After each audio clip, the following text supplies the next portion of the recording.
So first of all, I want to welcome everyone on behalf of the local Friends of Hopewell Culture Group and say that we are pleased to co-host this evening's program with Ohio University Chillicothe.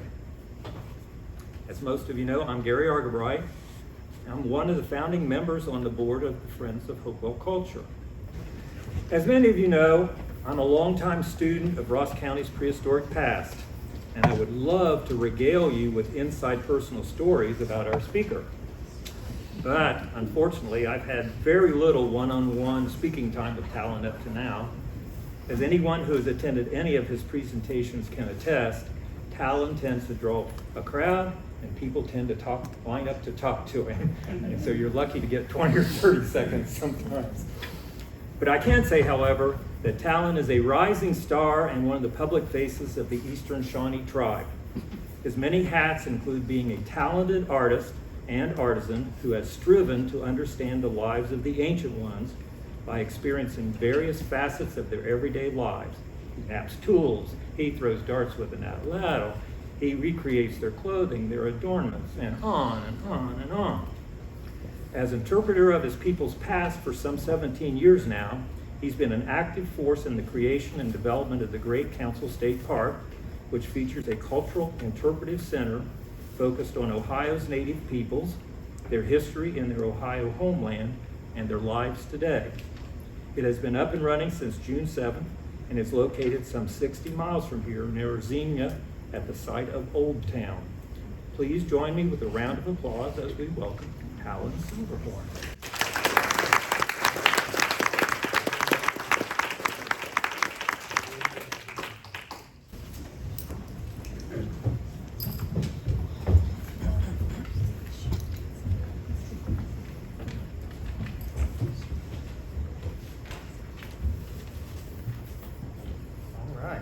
Thank you very much, Mr. Argabright. You were not kidding. That was a great introduction.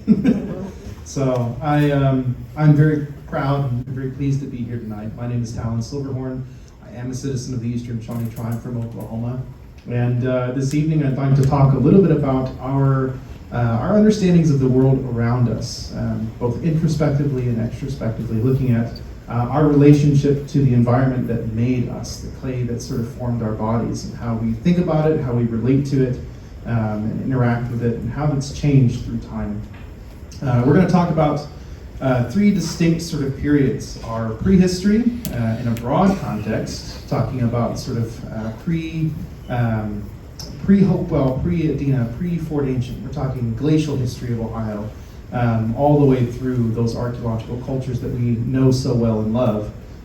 We'll talk about some of our historic sort of period in the 18th and 19th century, thinking about the fur trade and the way that our relationship with the environment changes during that time. And then we will also talk about today and our attempts to sort of rematriate our practices and think towards the future. So I have some slides here. I'll get through them as quickly as possible, but I'll also say that please don't wait to the end. If you have a question, if there's something that we'd like to spend a little bit of time on, let's do that. So allow me to introduce myself in my own language quickly, and then and we'll get started with the slides. So in Southern Tuewi, in the Shawnee language, I would say Hato. Aku isila sama mo ne isila sama mo ko kilo nila sama mo yellow ko ki apau sama ki yeti ko tau ki mo le Miami Oklahoma te Wyandotte Oklahoma te ko kilo no so holy with no kami tasi ho ikya Kerry Silverhorn te no with Clint Silverhorn te Pokuchi Teresa Peacock Blue Jacket te somewhat Lance Silverhorn. That introduction, I make a point every time I do any interpretation, whether it be a guided tour at Great Council, whether it be meeting someone for the first time. That introduction is a really important part of our identity as Shawnee people. If you were another Shawnee person, you might, like the few that I met during the Eclipse weekend at John Bryan State Park, who drove all the way up from Oklahoma to view the eclipse in western Ohio. You might have learned, like one of them did, that you played basketball with my dad in high school, or maybe that we're from the same clan. That introduction is meant to sort of paint a very three-dimensional picture of myself as a Shawnee person. And when we're thinking about our world and how we relate to those around us, not only our human relatives, but our non-human relatives as well, we tend to try and kind of triangulate our relationship. We kind of try to find multiple points of interaction, layers of meaning within things. So as we go kind of through these slides, I want you to keep that in mind. I think we have something like 40 slides. I will make my way through these as quickly as I can, but please, again, at any point during the presentation, if you have questions, if there's something that we'd like to spend a little bit of time on, I'm more than happy to do that as well. So let me get this out of here. I think that'd be a little bit more comfortable. There we go. Hopefully that's a little bit better on the audio as well. So the title of this presentation is so copper and maple. I was just having a conversation with Tim Everard over at Hopewell Culture. I stopped in unexpectedly to bug him for a little bit. And, we were talking about all kinds of stuff. We were talking about the mounds proper, places like Hopeton and Sipe, and the layers of meaning that could possibly be encoded within some of those structures. We were talking about things that keep us up at night, and some of the things that we may never know about these ancient places and the motivations of the people that built them. But one thing that he was asking about was this title specifically. Why copper and maple? And I think the best answer that I can give is that both of these resources, both of these relationships that are kind of encoded in these materials, the material, copper, that I'm wearing in both a pendant here and on my wrists, and maple, both the tree and the sugar that we get from it, and sort of the symbolism of interacting with it. They represent sort of beginnings and ends within our cyclical nature, both in our life cycle as human beings, and also as singular versus communal beings as well. So making maple sugar in the early springtime is what signifies kind of the end of our winter hunting camps and our existence as kind of single family units. It signals that it's time to start heading back to the community and start living together again. And then copper is very important for us when we're thinking about our interactions celestially and sort of how our life is cyclical and time is cyclical. So both of these resources represent some cycle. So let's talk about a very old cycle. This Lakuwipi means it's very cold. Talking about the last glacial maximum, right? I asked this question earlier today, a meeting of the DAR chapter here. Does anybody know what the oldest human evidence is in Ohio? Give me a number, anybody. What do we think? 12,000. 12,000 years? Any other guesses?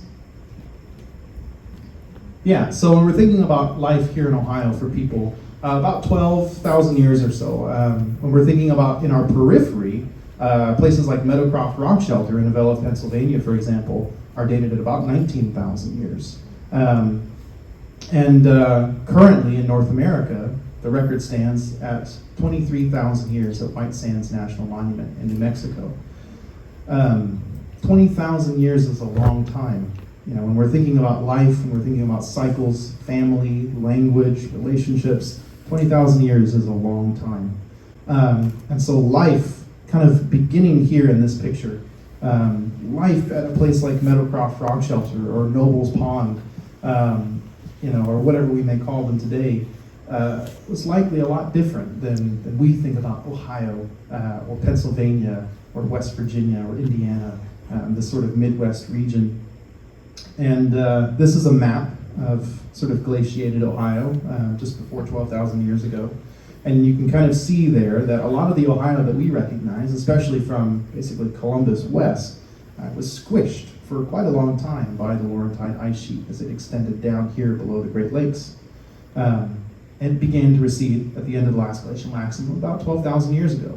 And so for several thousand years, people are living right alongside this glacier as a part of the environment, as a piece of the relationships and the understanding in the world that they had built.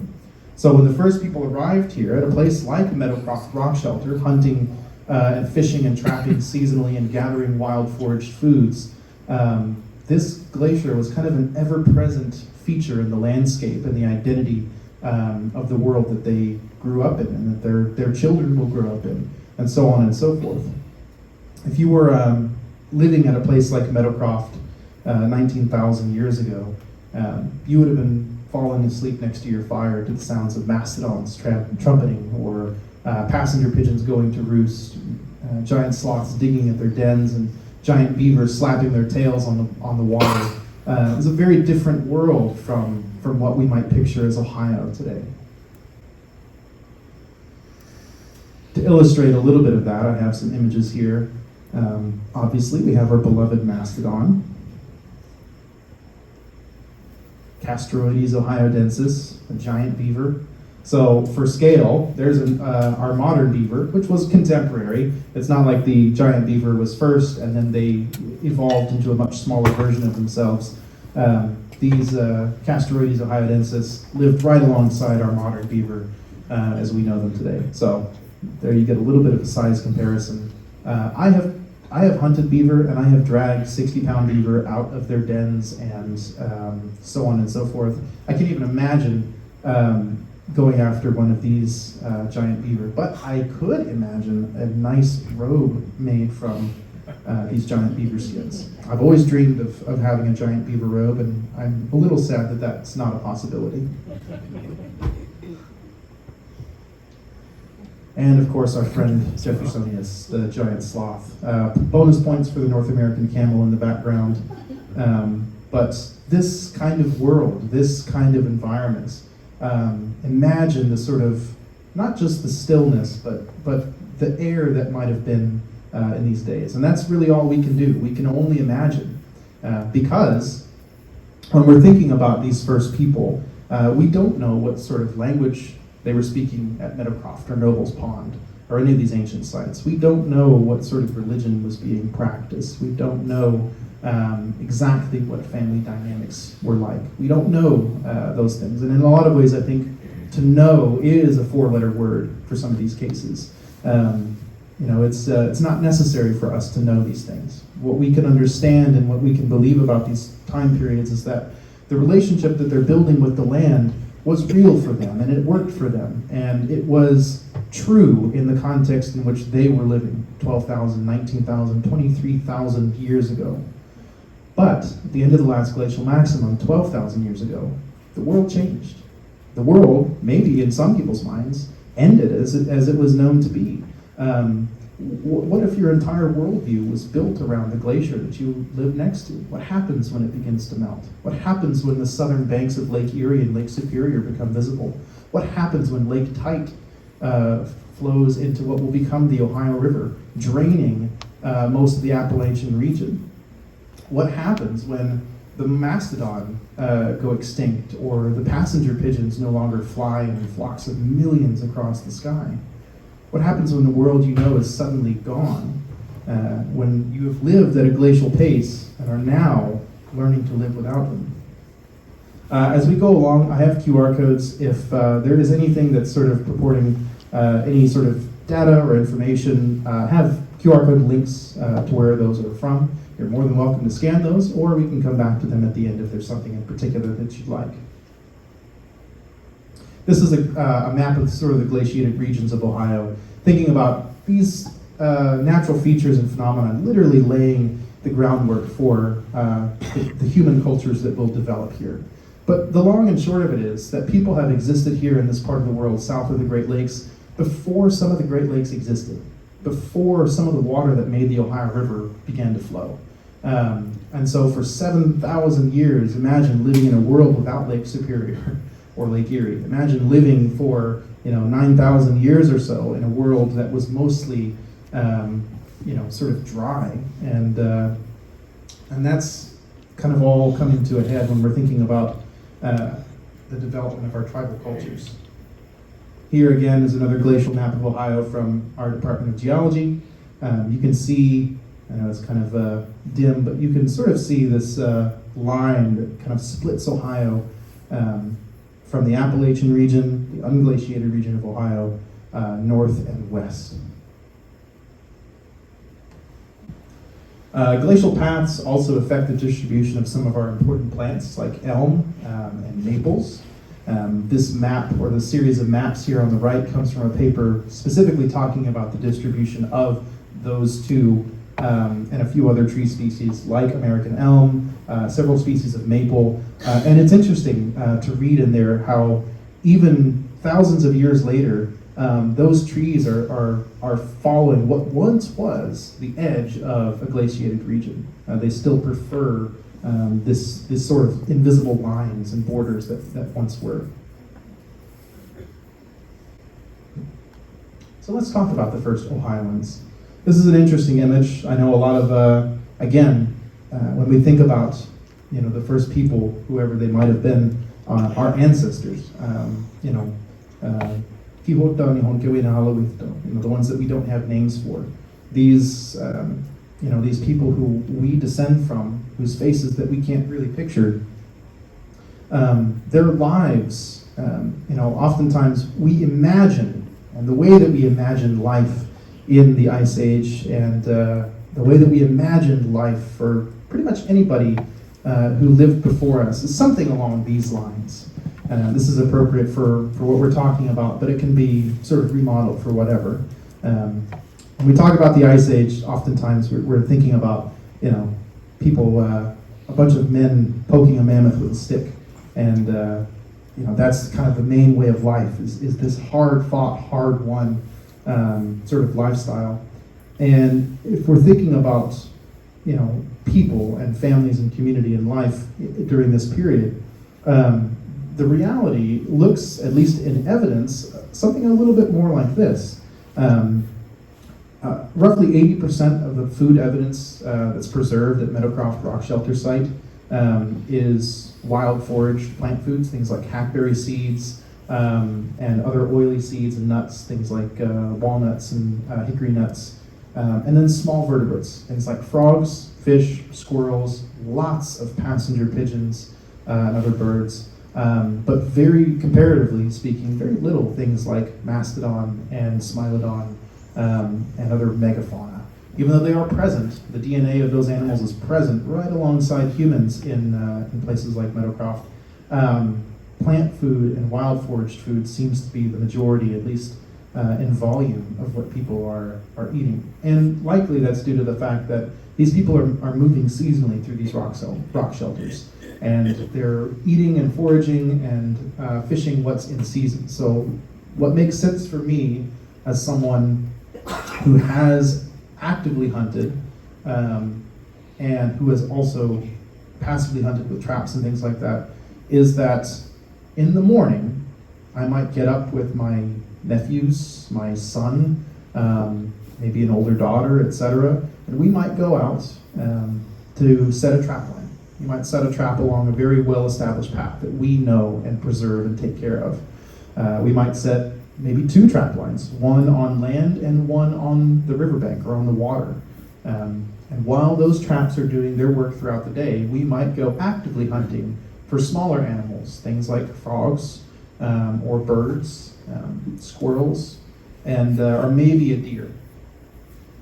We come home after actively hunting, and whether we're successful or not, we still get to check those traps at the end of the day. And they may produce more. Again, squirrels, fish, birds, rabbits, all sorts of small vertebrates. And we'll collect those and take them back to the other part of our population, our adult women, the rest of our children, and our elders, who are also producing food and wild foraging and gathering things that they have developed a relationship with. And so all parts of our community are sort of producing for the other. It's not simply a very male-centric, very active hunting, very combative sort of relationship. This is, again, a very multifaceted sort of way of life that people are developing, even more than 10,000 years ago. This is the sort of work entrance at Meadowcroft Rock Shelter. So if you come in the back way, a very kind of steep set of stairs onto some very sketchy wooden planks. This is your view looking down, and you're surrounded by field computers and bags and Sharpies and things like that. And then there's a path down into what we call the deep pit. That sort of central feature here is called the deep pit. And one of the most interesting features of the deep pit, here's the view from the viewing platform, is this line of tags right here. There's a sort of depth of carbonization that you may be able to see, but in that spot, roughly for about 8,000 years, if my memory serves correctly, people were building fires in almost the exact same spot for 8,000 years. That's a long time. That's a lot of family. That's a lot of relationship building with this particular environment. Can you imagine living in your family home for 8,000 years?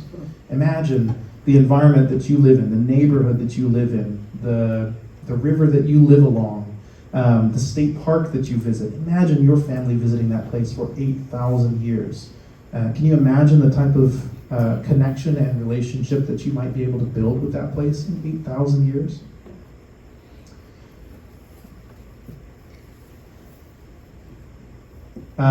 Dr. Robin Wall Kimmerer, the author of Braiding Sweetgrass, it may be a shorter list of people to say who has not read this book at this point, but she says, to be native to a place, we must learn to speak its language. I enjoy this quote for a few reasons. When we're thinking about the idea of being native or indigenous, everyone is indigenous to somewhere. Everyone spoke a first language. Everyone built a first relationship.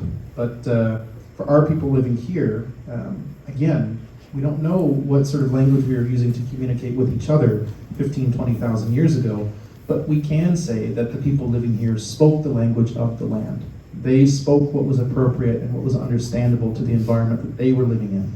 When the glaciated region of Ohio was still the predominant landscape, when mastodons still left their footprints here, and when the first people were gathering walnuts and pawpaws right alongside giant sloths. They were speaking the same language. So let's jump way forward in time.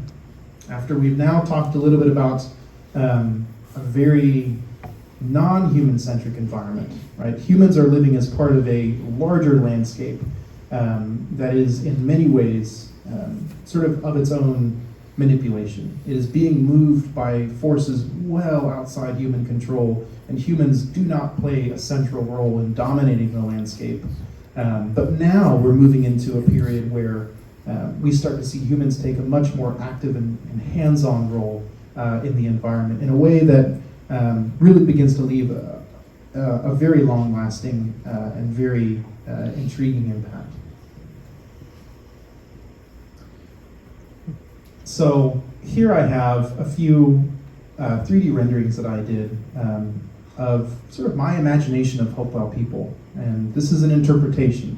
This is based off of a few Hopewell objects and ancestral pieces. The copper and pipes and things, the hard scale objects that are here are represented one-to-one with extant pieces.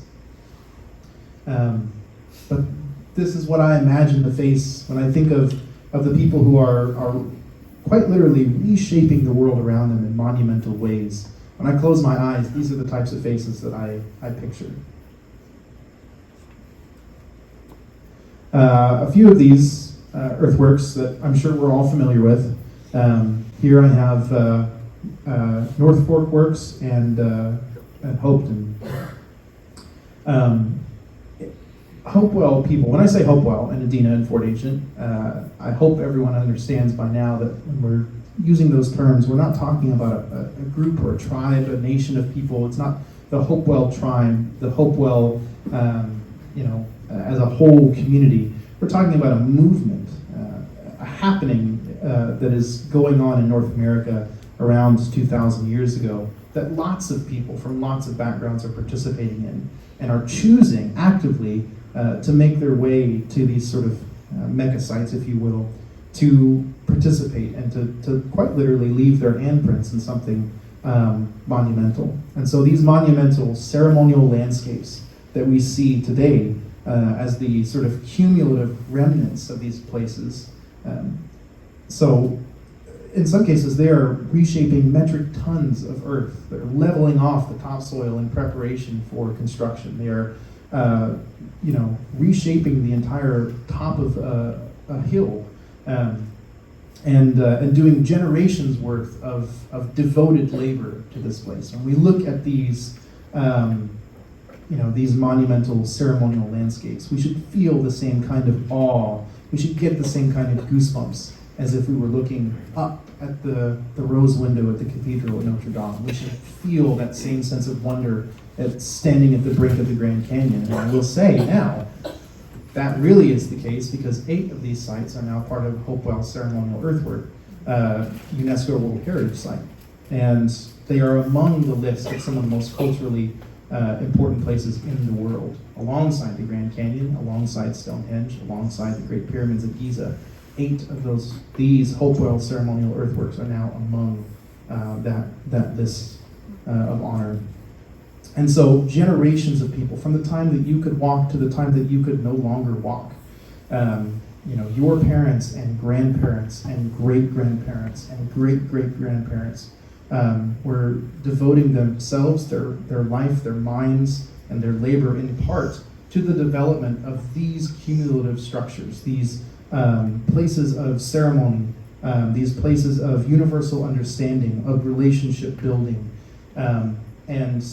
These are the instruments by which Hopewell are attempting to rationalize themselves as human beings in this universe that they live in, that they are coming to understand the motions of.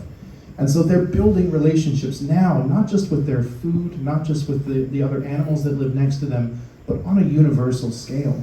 They are seeking to find relationships in the stars and in the moon and the sun, and building meaning in the world that they live in. This is an aerial shot, of course, of Mound City, just a few miles down the road where I just came from. And, these places are amazing. I really can't say enough about these ancestral sites and the generations of life and ceremony that were practiced here. Another very famous example, of course, being Serpent Mound in Peebles, Ohio. The head of which is aligned to the sunset on the summer solstice.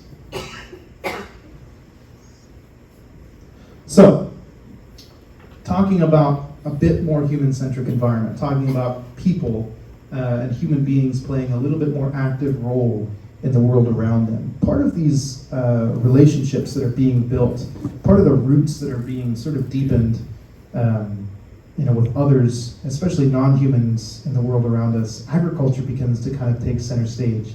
It's been there for a while, but now things like little barley and goosefoot and sumpweed begin to sort of build their own relationships with humans, right? This is not a one-way street. Humans are not necessarily manipulating or cultivating things, these living things of our own volition, exerting our will over them. But we're creating a beneficial and mutually beneficial relationship where we provide a healthy and stable and unique environment where they're able to flourish, and in return, they provide a food source that they are willing to share with us. So many of our stories focus on this idea of having enough to give away. Wealth is built in the idea that we have enough in surplus to share and to give away with others. And that's sort of what I see here, that these plants have become wealthy. They live in an environment made by us, and they grow and thrive to the point that now they have enough to provide for their future generations, but they also have enough in surplus to provide for us, the ones who help take care of the environment that they live in.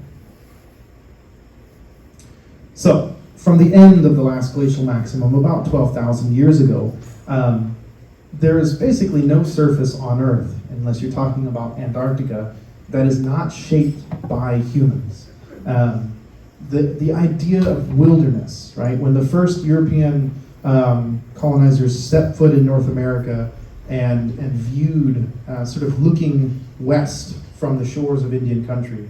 The idea and the myth of wilderness was inherently and firstly wrong, because the forest that they are talking about driving carts and wagons through unencumbered is only possible through distinct management by people.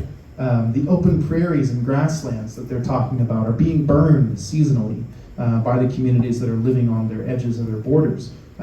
Oftentimes they're walking over ancestral village sites that people will come back to in 1 or 2 generations after the fields have regenerated and gone fallow without even realizing it. And so, the idea of space, empty space, wasted space, unclaimed territory, and wilderness, pristine and untouched by humans, is something that I think has really changed and damaged the way that we think about the world around us. If we're not actively consuming something from it, we've been taught to think about these places as wasted space. But again, here, looking at this map, pretty much no part of the Earth has been untouched by humans from the end of the last glacial maximum. We expanded pretty quickly and sort of discovered our boundaries within nature pretty readily. So let's talk about those boundaries. Let's talk about those borders as it relates to here in North America. Now we're getting into a period of sort of urbanization and development and a much more human-centric societies and cultures and worldviews, technologies. On average, right around about 1,000 years ago or so, we tend to see this sort of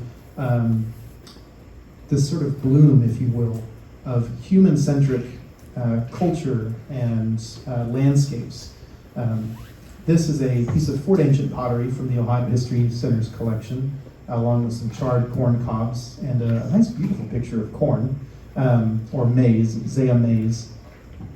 When we're thinking about this crop in particular, the 3 crops that I showed you a minute ago, little barley, goosefoot, sumpweed, squash, there's a few others in there, all of them predate maize and when it comes to sort of agriculture and that relationship that we're building with these things. But this, when maize is introduced and when it sort of spreads from the middle of the Americas, sort of up here into North America, it really becomes kind of like coffee for the Industrial Revolution. People begin to consume it in vast quantities and it begins to sustain populations that have never really been seen before, except for in some places kind of flukes like Poverty Point. But when we're thinking about corn, this becomes central. This becomes one of the key relationships being built up to the historic period, to the point that many tribal cultures, after coming into contact with this plant, this agent of transformation and something that has been transformed itself, even center it in our ceremonial practices and build our entire ceremonial calendar around the relationship we have with corn, with maize. So that leads to things like this: competition over land and natural resources, expanding along waterways to find new fertile fields, a heightened system of warfare and competition between tribal nations, and sort of the distinct political mechanisms that we know from the historic period onwards begin to really kind of gel. And we go from seeing a very permacultural, very sort of scattered landscape where we have this mix of true permaculture from our earliest ancestors with this very natural human desire to change things and to sort of reshape the world around us. Now we really see that begin to be internalized, and I think some of these are really great examples. 2 here on the left are modern interpretations of a Mississippian village along, I believe, the lower Mississippi at, I believe, Moundville. And then here is, of course, Sunwash near Dayton. The image on your right is a John White watercolor from the 17th century depicting a Pamunkey or Powhatan town in coastal Virginia. But you can see that basically all the functions of the community are depicted as being internalized. your growing, your harvesting, your ceremony, politics, your personal relationships, and in some cases, cycles of life and death, burials, are all happening within the walls, within the confines of this community. You're creating a boundary between what's human and what is non-human. And so at places like some of these Mississippian, Fort Ancient, Monongahela, and other culturally related sites, now we begin to see so many of those ceremonial functions that depended on a broader world, a broader context, be sort of nucleated into these village sites, these very condensed and human-focused places. I think very few places in North America encapsulate that concept better than Cahokia. Cahokia is a city, for all intents and purposes, that hit its height roughly 1,000 years ago. And when we're thinking about this place that existed in southern Illinois, with a population of about 50,000 people living all together along this major river, diverting the flow of the river itself to provide artificial waterways and canals for transportation and irrigation, digging clay-lined artificial wetlands to change the course of migratory birds, and growing vast fields of corn and other crops to sustain this growing population. Multiple cultures, multiple languages and religions being practiced in the city, and some of the most distinctive features, of course, being these platform mounds.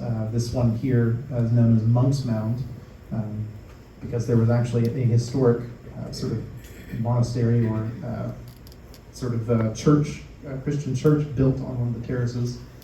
But these places represent kind of the epitome of this human-centric worldview and the development of North America as it begins to sort of approach its boiling point. There you can see, again, in some modern interpretations, what the people of Cahokia may have looked like, and there on the right, some of the artificial waterways that surrounded the city, where people are bringing in goods from all over the place. Dedicated copper and iron workshops, marine shells, the bones of animals from Middle America that were likely being kept as pets, all sorts of things, exotic goods, and trades.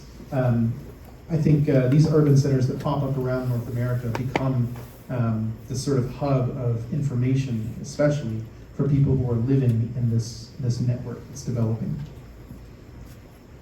Some other examples of these types of places, not necessarily to this exact scale, all around North America and Middle America.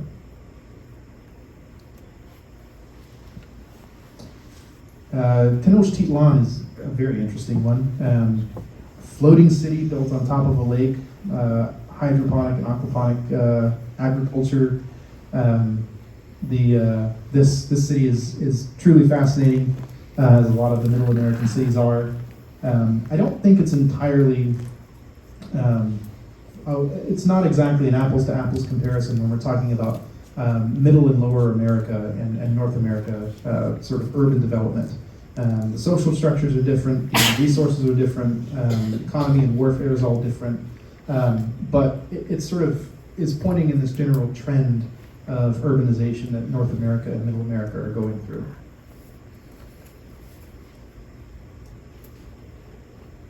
The point being, as we go through these slides, is that the sort of mythology and the sort of the image, the classical image that we all have of tribal people having always been static in sort of the immediately post-contact, the immediately post-Columbian world of people living in very small, isolated places and sort of living in the aftermath of the first 100 years of colonization. It's not quite always the way that North America has been.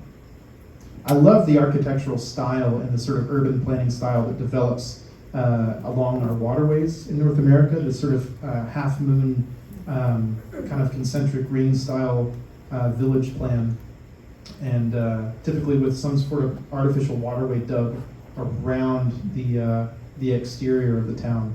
I think they're really cool, and they show up all over the place.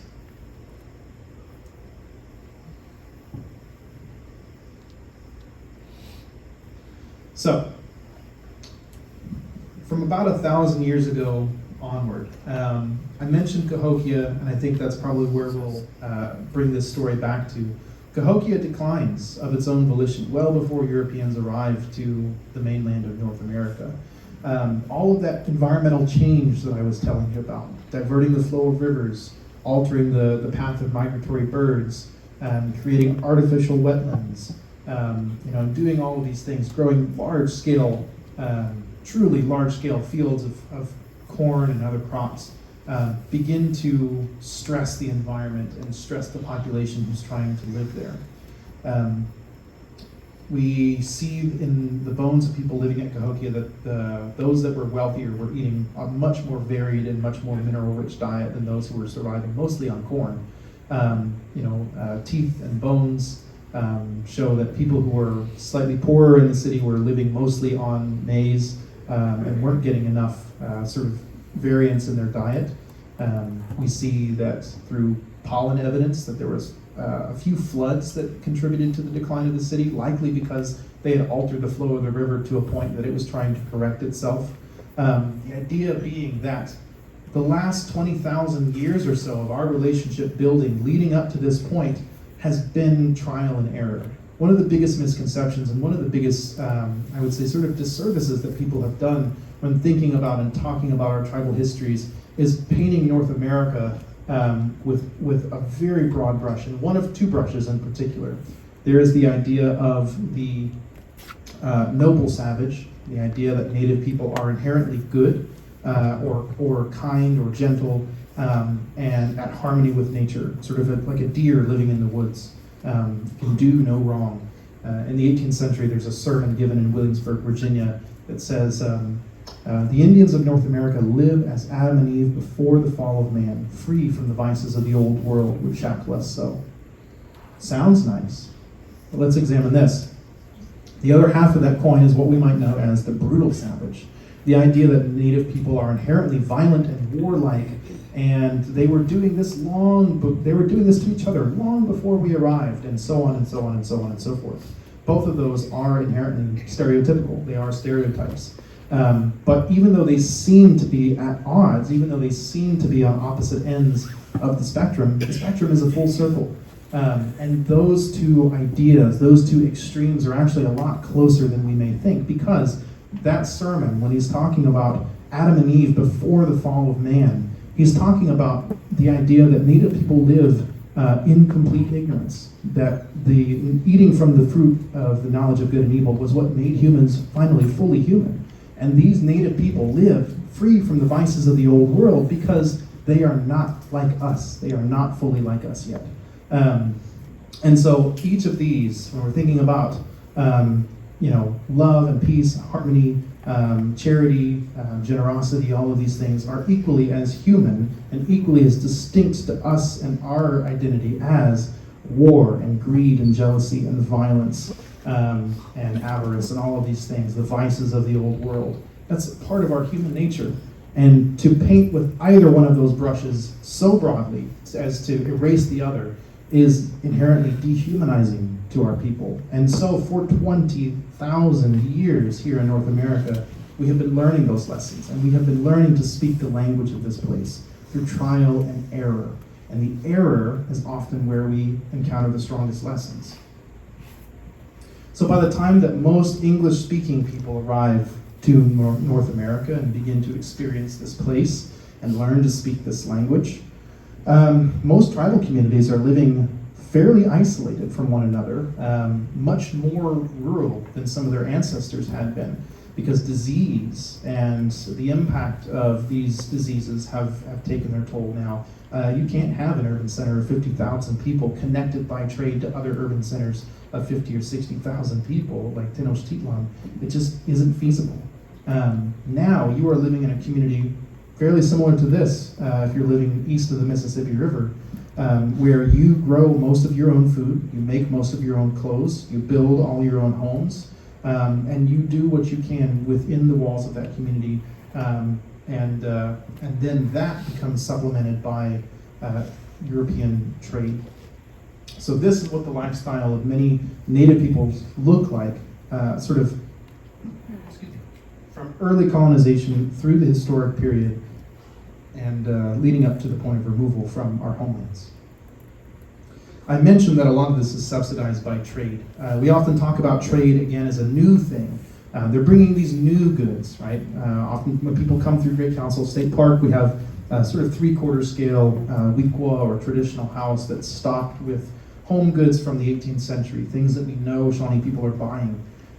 Things like wool blankets and silk ribbon, glass beads, bottles, playing cards, musical instruments.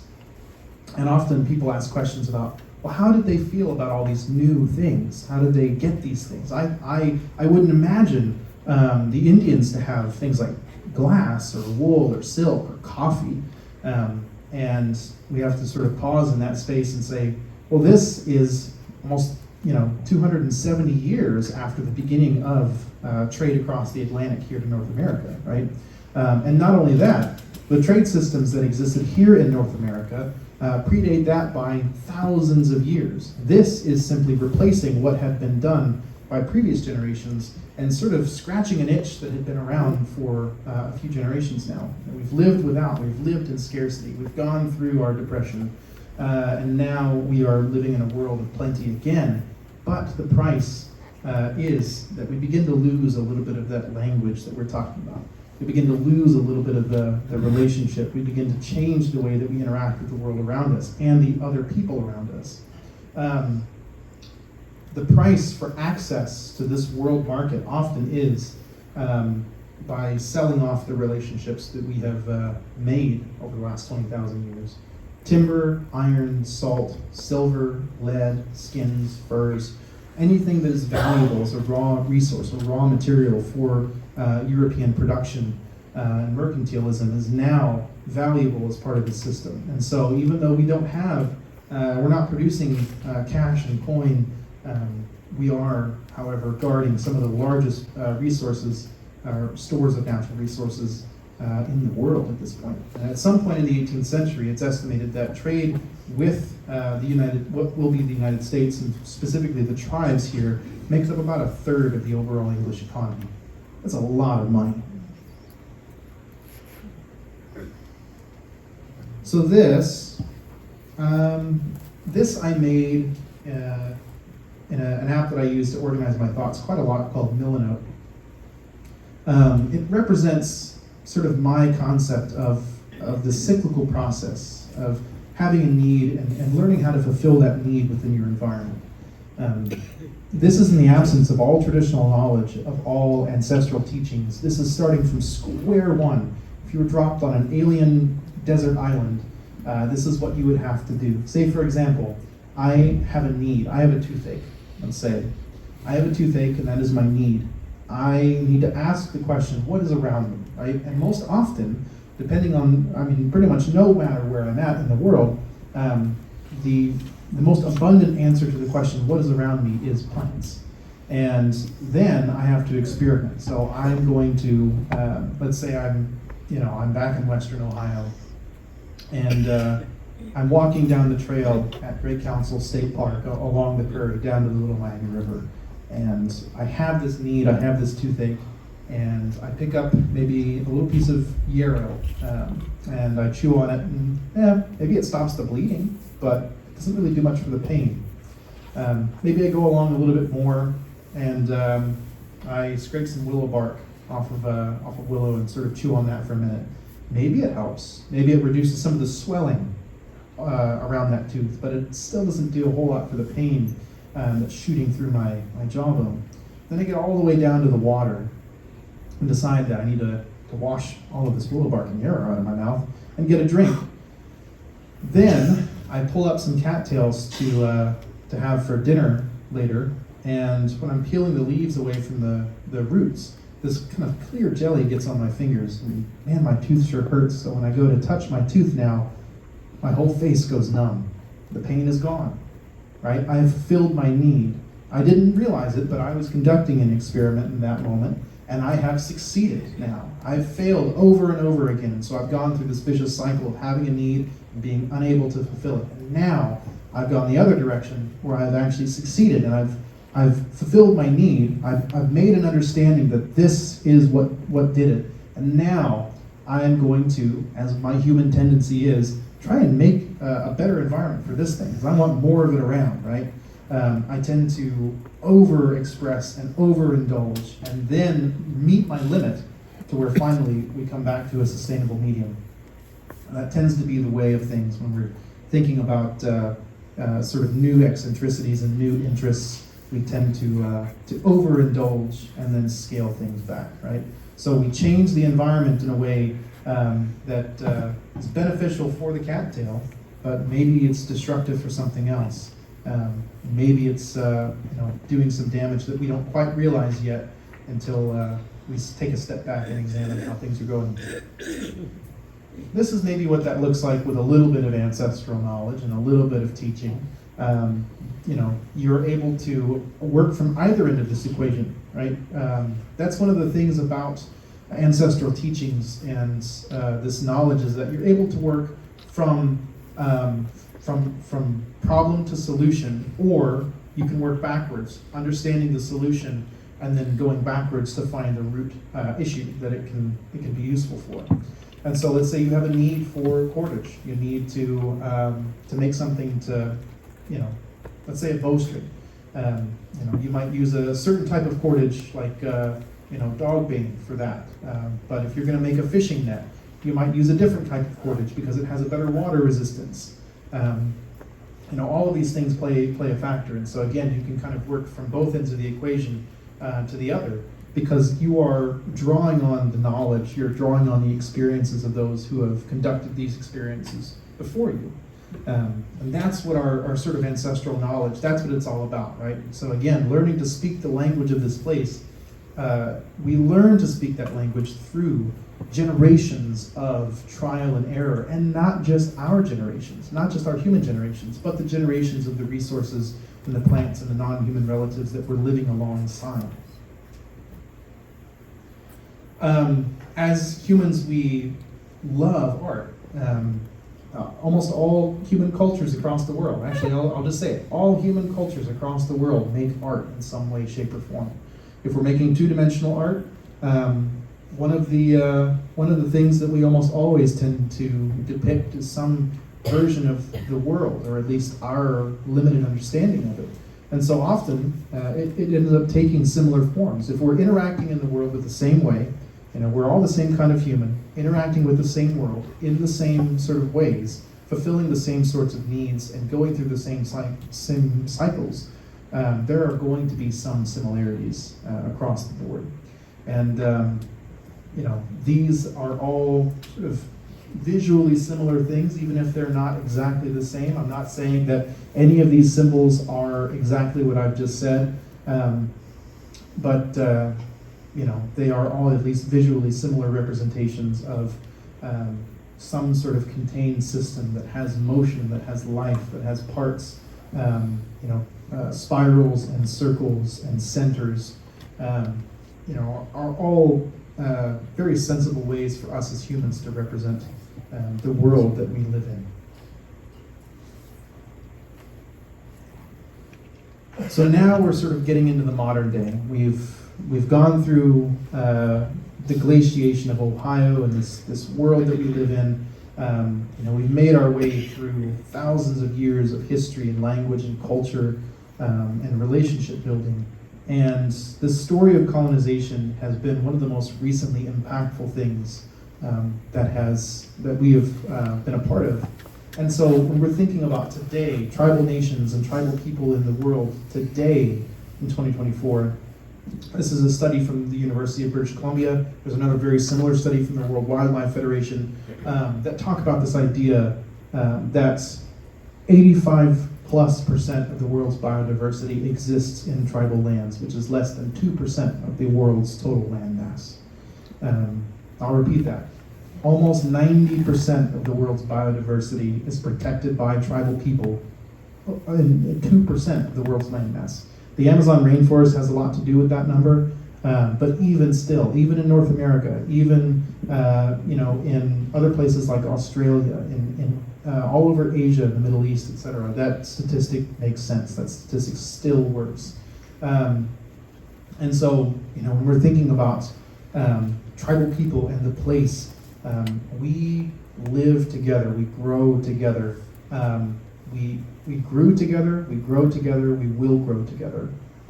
There's a sort of echo to be had when we're talking about our relationship with the land and the world itself, that we are a part of it, and we have been a part of it, we are a part of it, and we will be a part of it. This is unfortunately the only map that I could find that was of this context. I wanted Canada and Mexico and a larger context in there as well, but here in the United States, everything in purple is tribal lands, lands that are controlled by tribal people. Oklahoma's a pretty good block there. It's not all the same tribal communities. Arizona's another large chunk. And then, of course, scattered up into the farther northwest. But the lifestyle, the relationship, the language of the land that these tribal communities have built, that's what we're fighting so hard to protect. That's what we're working for in the modern day. That's what all of our culture is built on.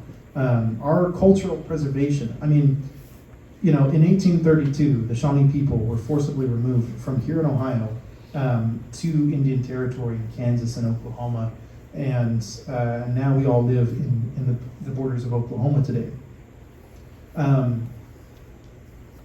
To be native to a place, you must learn to speak its language. I mean, it's only been a couple of generations, but we're learning to speak the language of the ancestral lands of the Kaw and the Osage and other people who we have now helped in displacing by living in these reservation lands there. It's not Ohio. It's not the same sandstone. It's not the same water. It's not the same copper. It's not the same maple. It's not the same resources that made us, that shaped us. But our truths, when we think about our concepts, for something to be true, it must be scalable. And so in a sense, it is the same. It's the same world. It's the same, environment in the grand scale. And so it's still our duty to take care of it. So what that looks like today for tribal nations is regenerative agriculture and practices that are good for the biosphere that we live in currently. It looks like bison ranching and animal husbandry in a way that makes sense, that can feed our population, that can produce sustainable clothing for our community, and that can help in regenerating over-farmed, over-tilled, over-fertilized land for better, more sustainable practices. It comes in the form of youth education and getting people involved in these cycles and not compartmentalizing it so much that we deprive people of the opportunity to learn. And then, of course, comes the future. We have no idea what's going to be available to us in the next 10, 20, 30, 40, 50 years. But I think the idea is that tribal nations and tribal people and tribal communities are not what the mythology tends to make us out as being something of the past, being a past-focused people that have simply persisted like cockroaches into the present. We have always been a future-focused people. From 20,000 years ago, falling asleep thinking about what our future generations were going to be like, to tribal councils among the Haudenosaunee and Shawnee and others in the 18th century, uttering the phrase, how will this decision impact our grandchildren 7 generations from now, to modern Tribal Nations Conference and the Tar Creek Apprenticeship Program in Oklahoma, thinking about how we educate our youth, how we build a better environment, and how we integrate more of our cultural practices into our daily life, because we understand that the lessons that we've learned over the last 20,000 years are valuable, and they have taught us to live a more sustainable life in the world. And not only that, they offer us the opportunity to be leaders in those conversations as well. So I think the biggest part of it, and the part of it that's going to take maybe the toughest unlearning process, is how we think about ourselves as humans and as individuals within society. You know, the ultimate goal of a lot of Western society is independence, to be independent of systems, to be independent of other people. But in a lot of tribal communities, we seek interdependence. That's why we have communities. That's why it takes a village. That's why we teach each other. That's why we make stories. That's why we build wealth on the idea of sharing, is because interdependence is the goal. Interdependence and reliance on each other is what we should be striving for. So, I would say thank you very much, and I'm very much open to any questions that we have this evening.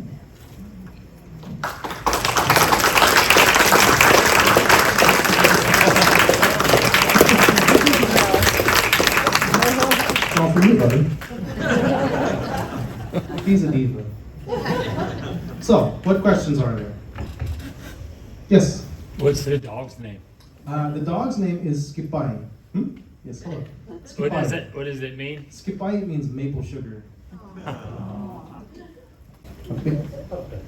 Send it up. Yeah, he's a very, very good boy. What else? I know that was a lot of talking. Well, I've got to say that you helped me to really grasp where you're coming from. You did an excellent job. I'm very appreciative of it. Thank you very much. I appreciate that. Yes. Do you have a continuing kind of bibliography or reference of more material that we can look at and read and kind of start to replace and substitute some of the old stereotypical material? Yeah, that's a good question. So the question was about sort of further reading and learning and sort of starting fresh in some topics. I do have a reading list, and I will say that one of my favorite recommended reading lists, both myself and Catherine Wilson from the Greene County Historical Society have added to. I'm working on making some reading lists on the topics of more like regenerative practices and more future-focused things, but on sort of what I've been doing for the last few years in Shawnee history. I'll say I have a reading list of about 50 or 60 books and papers and sources and things that I would recommend people read, especially if they have only interacted with more popular historical fictions and other narratives. So Is it something you could share on Facebook or put? Maybe so. I'm maybe I can get it out to Friends of Hopewell or somebody else, and they can distribute it a little bit wider. But I'll figure out what the best way to get that out is, and I'll make sure that we do it. So, no. Yes. I'm just wondering, we have just gone through a political effort in our country, and I'm wondering how politics in some way or another affect the Native American population. So the question, and correct me if I get this wrong, but the question is about, how does American politics affect tribal communities and tribal nations? So ultimately, we are sovereign people, right? So our 576 federally recognized tribes are sovereign nations, and we exist on a government-to-government basis with the United States. So we have to interact with the United States, and that is part of our existence, is having nation-to-nation relationships. I'll say that in the grand scheme of things, we've gone through a lot of those government-to-government relationships. Through hundreds of years of colonization and forced removal, reservations, et cetera, and on and on and on. I think we're in a place today where we are looking to reduce our, in some cases, level of dependency on the United States. We're looking to do more things for ourselves, to grow our own food, to build our own homes, to pay for our own tribal citizens' health care, and all in all. And so the more we can be independent from other nations, the more that we can kind of reclaim what it is to actually be sovereign. I think the less we have to worry about things like American politics, right? So ultimately, that's the idea, right? We've seen glaciers come and go. We've seen mastodons go extinct. We've seen nations rise and fall and wars. All of these things over the last 20,000 years. I would hate to think that what's going on in the world today will be our own. I don't think it will. I think we will outlast anything that we can think of in the contemporary. And not only that, tribal nations can be a source of stability for people looking for a way of life. So, what else? Yes. I want to go back to your beginning where you talked about the glaciers and then the glaciers receding and native peoples living along that edge. That all comes together here in Ross County because the southern small area of Ross County was not glaciated. And I'm just, I've never put those two together, that there were actually peoples there at the same time as glaciers. Yeah, so people have been living here in this part of the world for, about 19,000 years, 23,000 years if you go out west. But again, that's what we have evidence for, right? That's what there's evidence to suggest, that there's people here.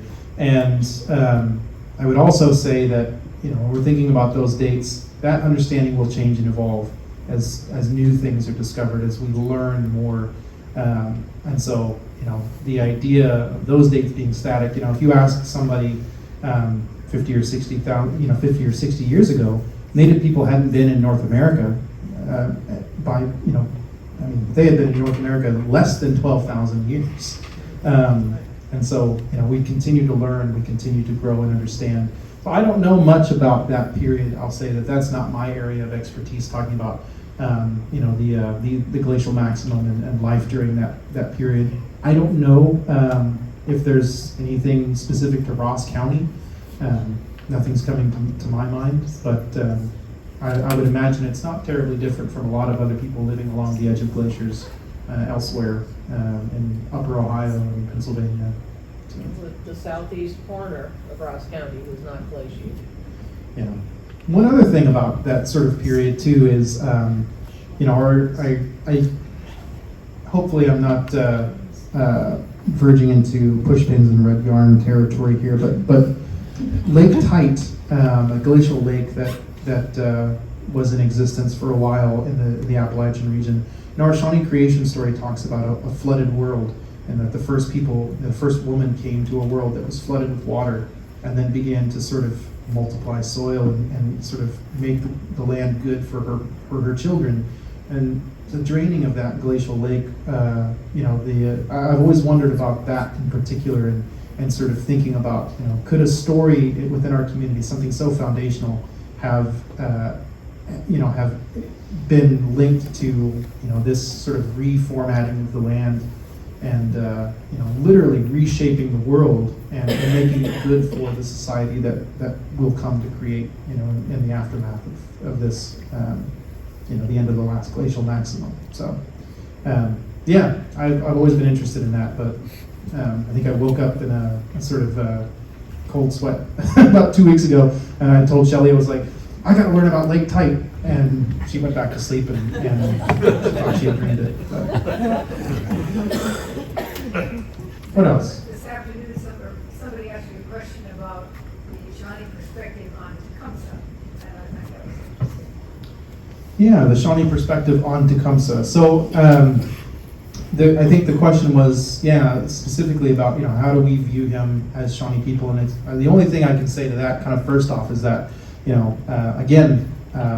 things that we consider to be true concepts are scalable, and part of that means that I'm only one person, and I am a Shawnee person, but I can't tell you what all Shawnee people think. So I can tell you what I think.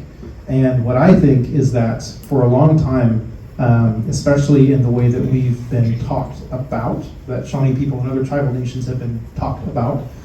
We're often taking the form of sort of adversaries and sort of speed bumps in the process of American development, often in military settings. And so the history of the United States has typically been told by the United States as a series of military events, from colonization to the American Revolution to the Civil War to World War I to World War II to Desert Storm to Vietnam to et cetera, et cetera, et cetera. I know some of those are probably out of order, but the idea is that we frame the context of our lives typically on what conflict is going on around us in the world, that we're a part of at that point in time.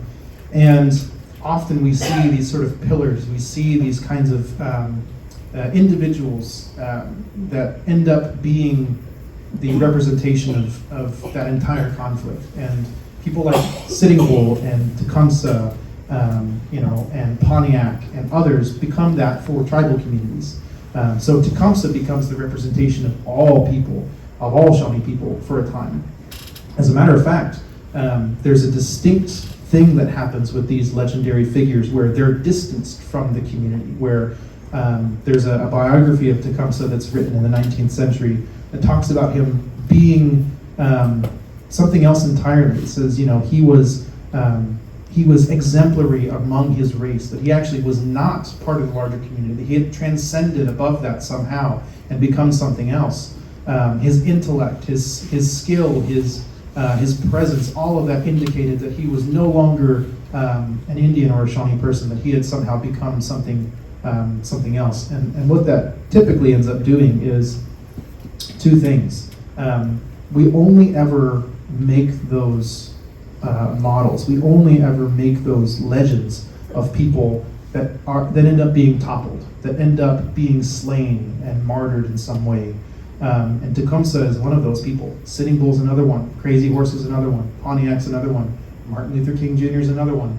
Any person that tends to encapsulate the entirety of a movement or a mission or a people as a whole during a time, if they end up being martyred, typically what happens is that in the American storytelling tradition, they serve as both a reminder of the United States' kind of divine destiny to conquer, but also as a cautionary tale to that community that no matter how great you are, no matter how strong or how brilliant, you must fall to the sword of destiny. That this is the natural order of things, that you must be conquered. And so it doesn't really hold much in reality, but in the stories that we tell, it does hold power. And so typically I would encourage people to not miss the forest for the trees, right? Tecumseh is a Shawnee person. Learn about Shawnee people, learn about the community itself, not just the man, not just his birth, not just his death, but what was he fighting so hard for? What were the Shawnee people like during that time? Our language, culture, food, ceremony, family, womanhood, all of those things are important to understand because again, we tend to do this thing where we say the Indians fought for their land. But over the last 45 minutes or so, I'm sure it's longer than that, I've told you that the land is far more than just a piece of geography. It is the people themselves. We can't sustain ourselves without that land. And so idolizing individuals, again, is sort of missing the forest for the trees. So if you're going to learn about Tecumseh, learn about the Shawnee people as a whole, not just historically, but today as well, because his mission was to ensure that we survived, and we did. What else? Yes? Is there any research or interest in connecting the modern Indian nations to the historical sites or archaeological sites you started your program out with? So the question was, is there any research or efforts to connect modern tribal nations with historical or archaeological sites like Adena, Hopewell, Fort Ancient? The answer is yes.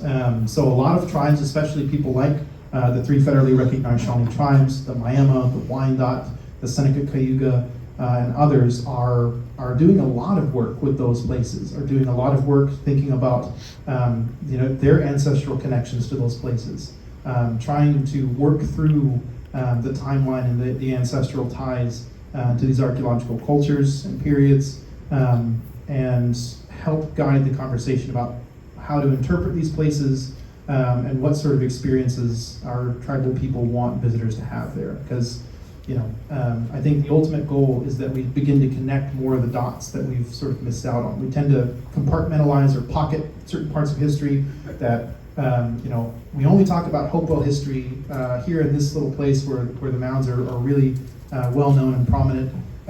We only talk about Miami history up here in Northwest Ohio, where the Battle of the Wabash and these other things happened. We only talk about Delaware history over here at Ganonhooten, and so we tend to kind of compartmentalize these things without realizing, again, they're part of a much longer and larger story. So I think that's one of the other things about having modern tribal nations present and involved and active, especially in archaeological sites, is beginning to connect the dots for people and leading them from early history, cultural development, historic colonization, removal, and then life today. And so, yeah, the answer, long and short of your question is yes, tribal nations are involved and are reclaiming some of these ancestral sites. What else? Yes. So when I first looked at this event site, there was a photograph of one of the huts, or I don't know if it's a wigwam, what were they called? Are those on display anywhere near us? So historic houses, I'm not sure what the image was. It may have been a longhouse, it may have been a wigwam. In the Shawnee, I'll say, let me go back here. I have a lot of slides. So up in the upper left here, can't see that. In the upper left or upper right there, that is a type of home that we as Shawnee people might call wigwam or wigwam. Wigwam is the word for bark, tree bark, but it's also the noun for house or home, largely due to that. That's a pre-colonial style of structure, this rounded sort of bent pole construction. It's just persisting on through later time periods. You also have this Kimo Itzkapi Wigwam or Hachi Wigwam, this longhouse or council house. That's serving as more of a civic center, a community center. It's sort of a central building for the people living within a nuclear community. Architecture is fascinating and it changes drastically through different periods of time. Some of the study of architecture is really hard because you don't know what things look like above ground. You can only look at the post holes and sort of what's been preserved in the soil, but it's really hard to guess sort of what's above that. But with historic structures, especially those that have either preserved examples or illustrations, drawings, pictures, and descriptions, we have a much better idea. So this style of life is kind of consistent from, probably the 14 or 1500s, kind of all the way up through basically removal from our homelands. So,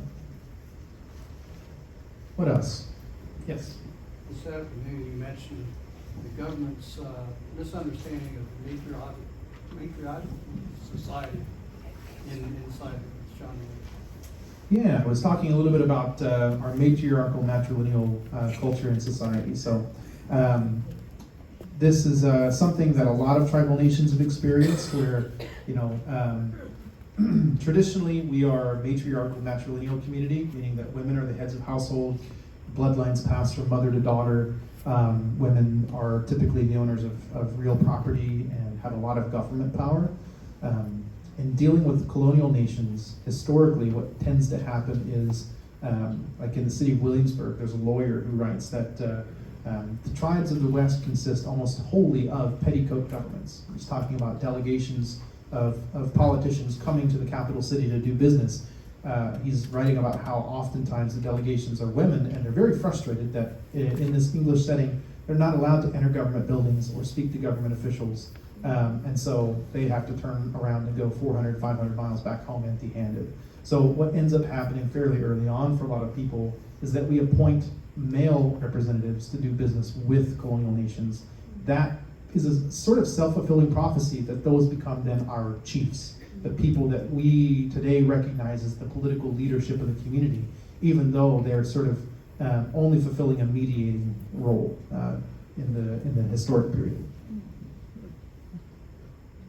That plays a role again when we're thinking about land and the way that we interact with it, right? So, you know, our creator, our deity figure is a woman. The first human being in the world was a woman, and then so on and so forth. The first 2 generations of people in the world were sort of really centered around women figures. And then again, children and women in our stories are typically the agents of change who shift the world and shift our human understanding of how things are meant to be. But the minute we start interacting with more patriarchal societies and patrilineal societies, we tend to make compromises that then become reality in a lot of ways. What else? Well, in that case, I will say no, thank you very much, and I'll say one last thing, and then I'll be done. And that one last thing is, in all the lessons that we've learned over the last 20,000 years, I think some of the most valuable ones have been through error. Not just for ourselves, but also for us now living together here in this country, this new country, right, the United States. The errors of colonization, the errors of the history that we know, of conflicts, of subjugation, removal, and reservations now. Those are lessons to be learned, and we have to learn how to live together. Everyone thinks about us, everyone looks at us as tribal people and sees the loss, and they think about all these things. This painful history is what they see sort of painted on our faces, but don't forget, we all have a part in this, right? History is not just mine, it's ours as a collective, as a whole. And, everyone thinks about how much we've lost. We lost the fight, we lost our homelands, etc. But I would say equally, Americans have deprived themselves of so much relationship building, so much history, love, culture, family, and opportunity to get to know the people, the family, the culture, the language, and the relationships that I've come to know and love. And so imagine what we could have done in the last 250 years, or 300 years, or 400 years. But take that as a lesson and think about what we can do starting now, building a much more collaborative future together as neighbors, right? Whether we like it or not. So,